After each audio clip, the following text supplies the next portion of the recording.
శ్రీ శ్రీ శ్రీ కుక్కుటేశ్వర స్వామివారి దేవస్థానం పాదకేయ పుణ్యక్షేత్రం పిఠాపురం 10వ శక్తిపీఠం వద్ద దసరా శరన్నవరాత్రుల సందర్భంగా 10 రోజులు శ్రీ రాజరాజేశ్వరి అమ్మవారికి, శ్రీ పురోహితిక అమ్మవారికి ఘనంగా ప్రతినిత్యం అలంకరణ చండీ యాగం నిర్వహించడం జరుగుతుంది. ప్రతి సంవత్సరం ఈ క్షేత్రంలో దసరోత్సవాలకు స్థానిక శాసనసభ్యులతో ప్రారంభించడం జరుగుతుంది. కానీ ఈ సంవత్సరం మన శాసనసభ్యులు మరియు ఉప ముఖ్యమంత్రి అమ్మవారి దీక్షలో ఉండడం కారణంగా వారి తరఫున ప్రతినిధిగా మర్రెడ్డి శ్రీనివాసరావు గారి ద్వారా అమ్మవారికి 9 రోజులకు పట్టు వస్త్రములు, పూజా సామాగ్రి మర్రెడ్డి శ్రీనివాసరావు గారి ఆధ్వర్యంలో వారు పంపించడం జరిగిందని తెలియజేశారు.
हरे देवी नारायणी नमोस्तुते श्री महाकाली महालक्ष्मी महासरस्वती शक्ति स्वरूपिणी श्री राजराजेश्वरी देवी अनुग्रह प्रसादेन प्रार्थना पूर्वक नमस्कारानि समर्पयामि।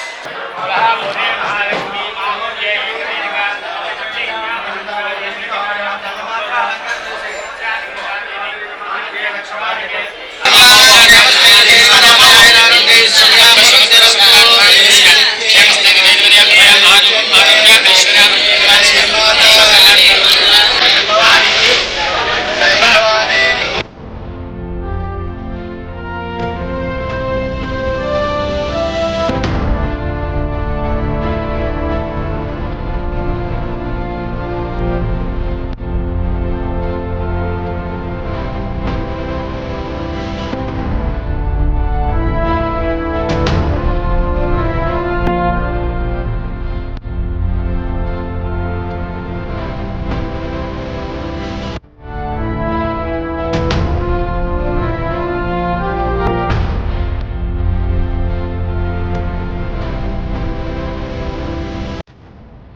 ముఖ్యమంత్రి పవన్ కళ్యాణ్ గారి తరఫున అమ్మవారికి పట్టు వస్త్రాలు సమర్పించడం జరిగింది. అదేవిధంగా ఈ 9 రోజులు జరిగేటువంటి కార్యక్రమాల్లో యథావిధిగా భక్తులంతా కూడా పాల్గొని అమ్మవారి అనుగ్రహం పొందాలని, అదేవిధంగా పురోహితిక అమ్మవారు రాజరాజేశ్వరి అమ్మవారి అనుగ్రహం ఈ పిఠాపురం వాసులందరికీ లభించాలని, ఈ కార్యక్రమాలన్నీ కూడా వారంతా కూడా ఈ 9 రోజుల్లో పాల్గొని జయప్రదం చేయాలని మరొక్కసారి అందరికీ తెలియజేస్తూ సెలవు తీసుకుంటున్నాం. పిఠాపురం క్షేత్రంలో చేసి ఉన్న శ్రీ పాదగయ పుణ్యక్షేత్రంలో శ్రీ రాజరాజేశ్వరి అమ్మవారికి, అలాగే అష్టాదశ శక్తిపీఠాల్లో ఒకటైన పురోహితిక అమ్మవారికి ఈ 9 రోజుల పాటు నవరాత్రి ఉత్సవాలు, ప్రతినిత్యం రాజరాజేశ్వరి అమ్మవారికి అలంకరణ, అలాగే పురోహితిక అమ్మవారికి చండీ యాగం నిర్వహించడం జరుగుతుంది. ప్రతి సంవత్సరం ఈ దేవాలయంలో ఈ దసరా ఉత్సవాలు స్థానిక శాసనసభ్యులతో ప్రారంభించడం జరుగుతుంది. కానీ ఈ సంవత్సరం మన శాసనసభ్యులు మరియు ఉప ముఖ్యమంత్రి వర్యులు గారు దీక్షలో అమ్మవారి దీక్షలో ఉండటం కారణంగా వారి తరపున వారి ప్రతినిధిగా మర్రెడ్డి శ్రీనివాసరావు గారు వచ్చి అమ్మవారికి 9 రోజులకి సరిపడి పట్టు వస్త్రాలు, అలంకరణ నిమిత్తం అయ్యే ఖర్చులు, మిగతా పూజా సామగ్రి అంతా కూడా వీరి ద్వారా వారు పంపించడం జరిగింది. ఈ 9 రోజుల అనంతరం దసరా రోజున తెప్పోత్సవంతో ఈ దసరా ఉత్సవాలన్నీ ముగుస్తాయి.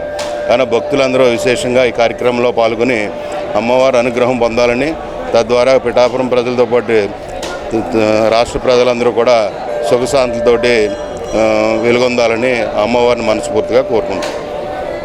సర్వమంగళ మాంగళ్యే శుభే సర్వార్థ సాధికే శరణ్యే త్ర్యంబకే గౌరీ నారాయణి నమోస్తుతే. ఈ శరన్నవరాత్రి సందర్భంగా పరమ పవిత్రమైనటువంటి పాదగయ క్షేత్రం శ్రీ రాజరాజేశ్వరి సమేత మా కుక్కుడేశ్వర స్వామి వారి యొక్క సన్నిధిలో రాజరాజేశ్వరి అమ్మవారికి ప్రతిరోజు ఒక విశేషమైనటువంటి అలంకారంతో శరన్నవరాత్రి కార్యక్రమం ప్రారంభమై జరుగుతుంది. ఆ తర్వాత ఈ రోజు ఈ కార్యక్రమానికి మన దేవస్థానం కార్యనిర్వహణాధికారి సహాయ కమిషనర్ అయినటువంటి శ్రీ విశ్వనాథ్ రాజు గారు గణపతి పూజా కార్యక్రమాన్ని, అలాగే పవన్ కళ్యాణ్ గారి తరఫున శ్రీయుతులు మర్రెడ్డి శ్రీనివాసరావు గారి పార్టీ ఇన్ఛార్జి వారు ఈ కార్యక్రమంలో అమ్మవారి పూజా కార్యక్రమానికి పట్టు వస్త్రాలని, విశేషమైనటువంటి అలంకార ద్రవ్యాన్ని కూడా సమర్పించడం జరిగింది. శ్రీ పురోహితిక అమ్మవారి శరన్నవరాత్రి సభ్యచండీ యాగ సందర్భంగా కూడా అమ్మవారికి వారు విశేషమైనటువంటి పూజా కార్యక్రమాలు నిర్వహించడం జరిగింది. ఈ రోజు కార్యక్రమం విశేషమైనటువంటి రీతిలో ప్రారంభమైంది. భక్తులు పాదయాక్షేత్రం పిఠాపురాన్ని దర్శించి ధరించవలసిందిగా కోరుతూ ఉన్నాం.